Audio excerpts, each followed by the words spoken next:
మిత్రులందరికీ నమస్కారం. ముందు వీడియోలో యూపీఐ ఐడి ద్వారా జెట్పేలో ఫండ్ ఏ విధంగా యాడ్ చేయాలి అనే ప్రాసెస్ మీరు చూశారు.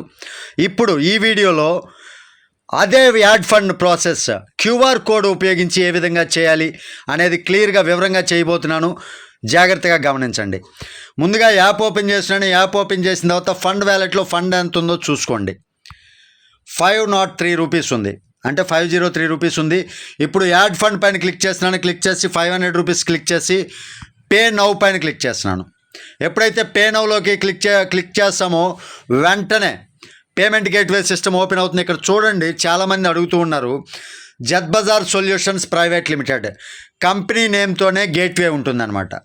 ఇక్కడ స్కాన్ క్యూఆర్ కోడ్ ఏదైతే లాస్ట్ ఆప్షన్ ఉందో దాన్ని క్లిక్ చేయండి. ఇక్కడ మీరు ఒకటి గుర్తుపెట్టుకోండి, ప్రతిసారి కూడా యాడ్ ఫండ్లోకి వెళ్ళే డౌన్లోడ్ చేసుకోవాలి.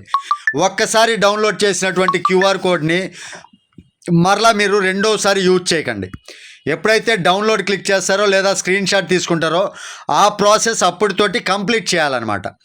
పైన స్కానర్ పైన క్లిక్ చేసి అప్లోడ్ పైన క్లిక్ చేసి ఏదైతే డౌన్లోడ్ చేస్తున్నానో దానిపైన క్లిక్ చేస్తున్నాను. 500 రూపీస్ అని వచ్చింది. ప్రొసీడ్ టు పే క్లిక్ చేసి పే పైన క్లిక్ చేస్తున్నాను. పాస్వర్డ్ అడుగుతుంది, మీకు కనపడదు. పేమెంట్ అయితే జరిగిపోతుంది. చూడండి, పేమెంట్ జరిగిన వెంటనే పైన యాడ్ అయిపోయింది. చూసుకోవచ్చు, received 500 rupees in your fund wallet. సెల్ఫ్గా యాడ్ చేశాను. ఒక్కసారి డన్ క్లిక్ చేస్తున్నాను. బ్యాక్ వచ్చేసి మరలా పేమెంట్ గేట్వే ఓపెన్ అయిపోతుంది. ఇక్కడ చూడండి, ఎర్రర్ వస్తుంది.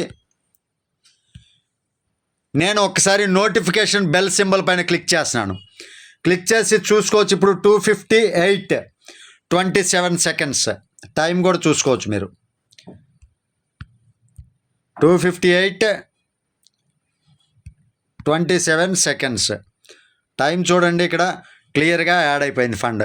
ఈ రకంగా మీరు చాలా ఈజీగా క్యూఆర్ కోడ్ ఉపయోగించుకుని అయినా సరే ఫండ్ యాడ్ చేసుకోవచ్చు. అర్థమైంది కదా? Thank you. జై హింద్.